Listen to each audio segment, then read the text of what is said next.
Hello, my friends. Hopefully you can hear me. I've got my AC on today because it's real hot. Um, Let me know how you're doing. And apologies if I'm a little lower energy today. I'm really trying to keep my nervous system in an open and relaxed place.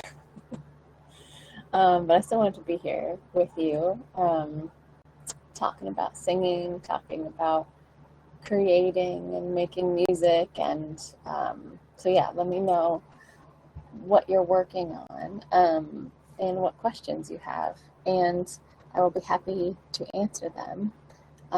If you have any just questions for me in general about me and my creativity journey. And last week I came on and talked about my album that I'm releasing, and that I believe that singers should, um, you know, be willing to write songs and learn how to record themselves. And that's been kind of my journey for the last little while. Um, yeah, let me know if you can't hear me. So I think that it is very great to just be in creation mode when you're a singer, because so many people, my students and people on here, want to know, am I doing this right? You know, that's the main question. Like, what should I do? Is this correct? Am I doing this well? You know, what's good and what's bad? And the thing about that question is that it's really hard to answer outside of a person, right? So, like, I am not you. I'm not your artistry. I'm not in your experience. I don't know what you like and what you don't like. If you're trying to imitate a certain person, it gets a little more objective, right? Because you might be trying to, like, literally sound like Adele, and maybe your sound is too bright or something. So I'll tell you to darken it up and pull it back a little bit on this bright to dark spectrum. But as for the question, is it good or bad? That's really hard for me, because that is a subjective question. And as a voice teacher, I try not to get too in the weeds with good and bad, right? It's more like, I'm sure I say these things more than I should, good and bad, but I try not to say bad ever. I just say good a lot when people get something that they intended well, because that's the question, right? Am I doing what I intended? Or am I not doing what I intended? And why not? So that's the question that I would love you to start asking instead, as a singer, as an artist in general. Because art is so subjective. Good and bad is really the wrong spectrum to be hanging out in. It is more a question of, what do you want to make yourself feel? What do you want to make your listener feel? What do you want to show and say to the world? Because that's really what all these different sounds are here for. It's not just to get them perfect or be on perfect pitch all the time, because that's almost impossible. But we're here with our singing voices to make people feel things, right? Like, sure, if you are a scientist and really a voice nerd, a perfect pitch may make you really excited. But if you're just a normal person, singing perfectly on pitch is not going to excite you if there's no feeling in it, right? Like, think back to before you were even a singer, before you knew anything about the mechanics of the voice, and before you got too intellectual about it. What was the moment that made you feel the most? What's the moment when you saw somebody on stage that you were like, ooh, goosebumps, you know, or they were so in the emotion of it that you started to feel that emotion too, right? You started to mirror what they were feeling because of what they were singing. You know, those are the moments why we become a singer. It's not to sing perfectly on pitch all the time and to nail every single consonant and vowel, right? So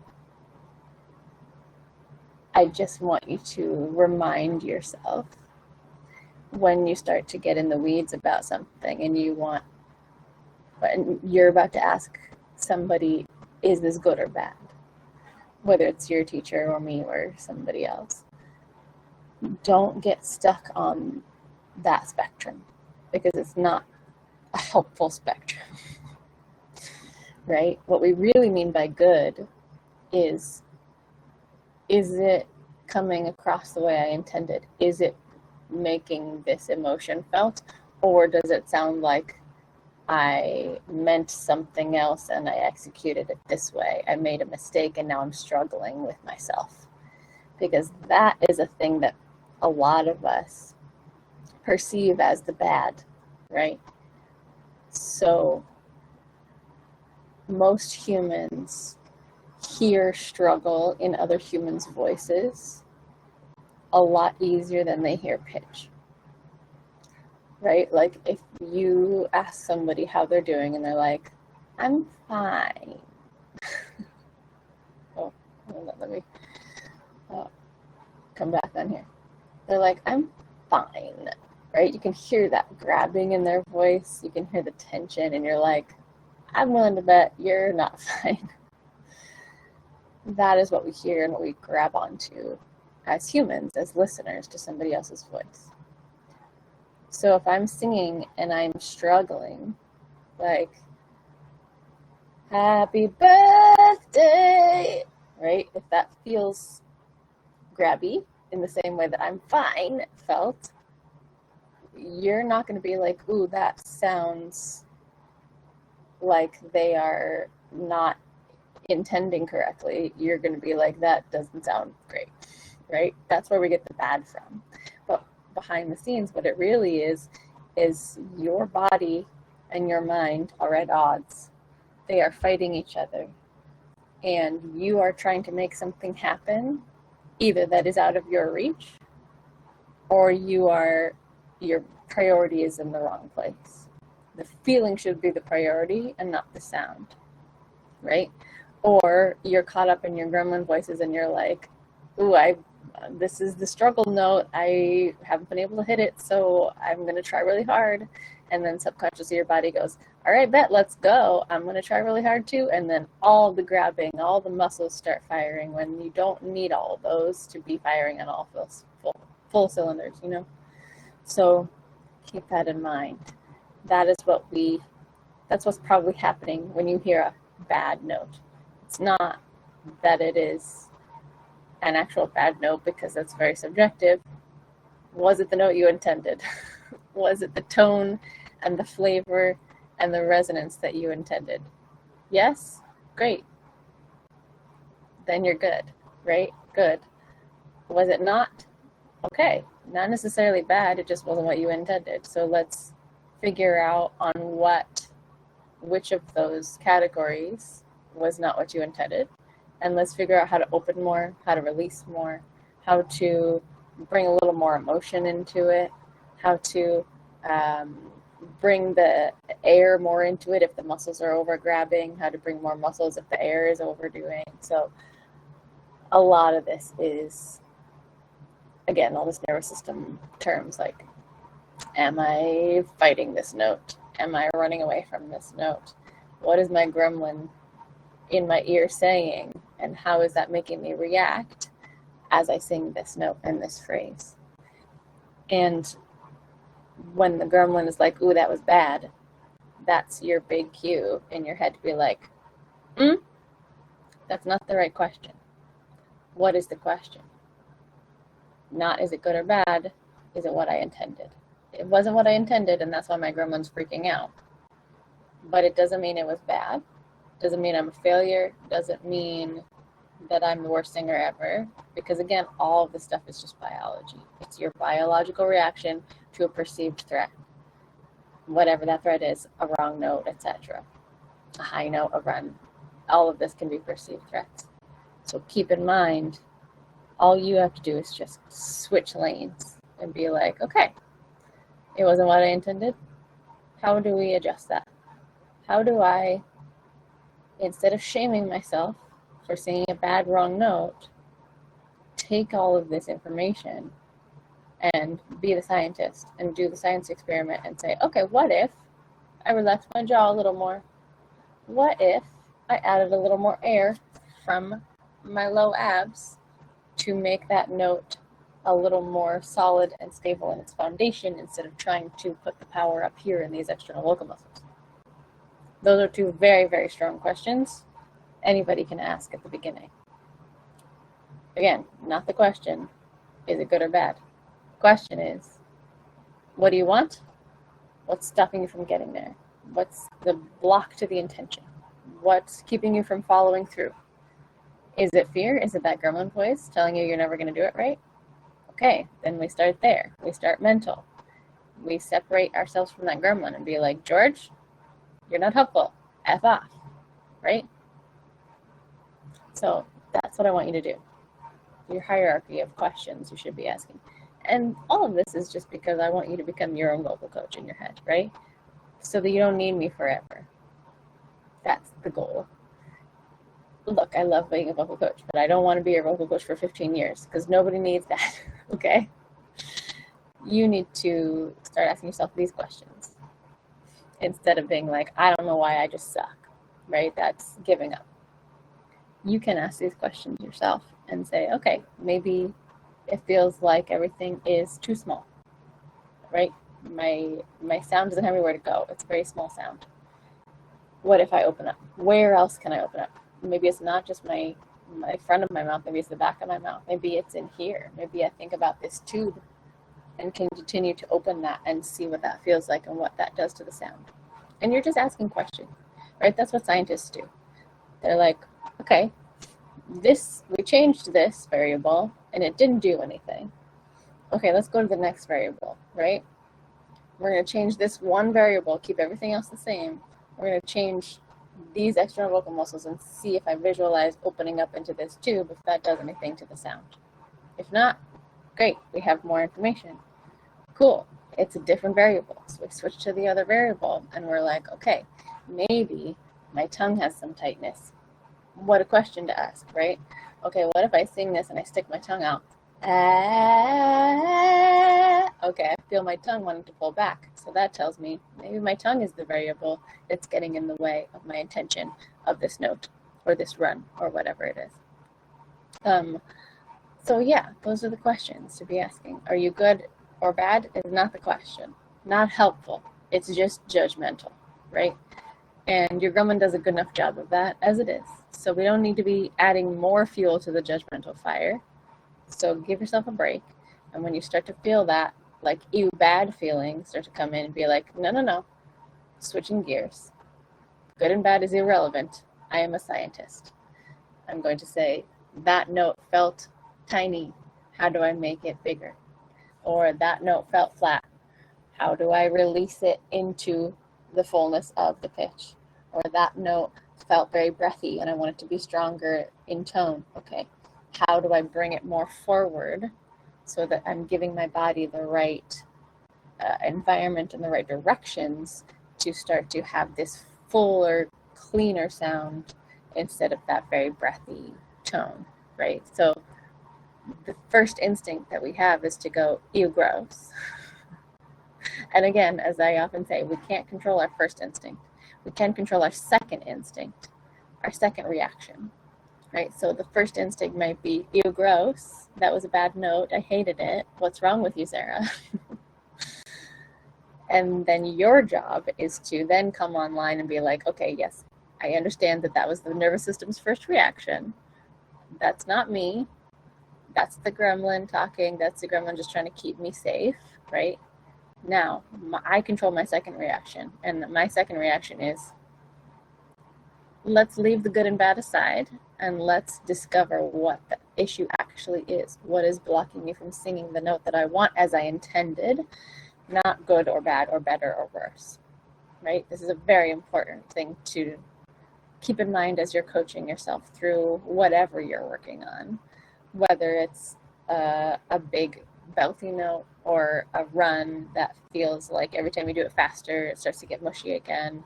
Same thing. It's very easy for your brain to go, ew, gross, bad. Your job is to be like, hey, I hear you, Gremlin, George, whatever your gremlin's name is. I get that that's your first reaction. Thank you for trying to keep me safe, but I am safe in this situation. I am the adult in the room. I got me. You can go wait outside. I'm going to try this again. And I know that you have a fear of getting the note wrong. I know you have a fear of gross sounds coming out of my mouth, but I am an adult and I understand objectively that those sounds are going to happen and they are necessary to explore and find the cleaner, better, bigger, more accurate sound, whatever you're looking for. And I encourage you to use those words, right? We often get really into like, okay, I'm going to give myself time to find a better sound. But again, that's staying on the good and bad spectrum. I want you to start using more specific adjectives, right? If you're my student, you know this. I constantly am asking like, okay, I hear you that you don't like that sound. Give me another adjective other than good and bad. Please and thank you. And then you get really in the habit of saying, okay, look, my gremlin said it was bad. I understand that's not what we're looking for. That note was actually too squeezed for me, or it was too bright for me, right? I want it to be something a little more open and a little more dark sounding. Great. This is so much more helpful than bad, right?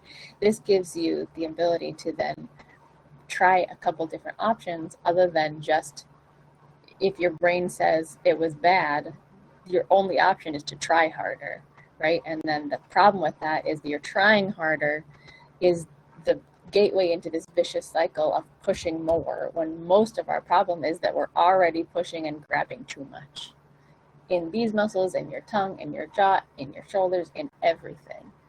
And so we don't want to get stuck in that vicious cycle. The good and bad question gets you into that vicious cycle every single time, because your body responds to do better with tighten more, effort more, and so much of the time, I would say 90% of the people that are in my world, the issue that they're having with their voice is that they're doing too much.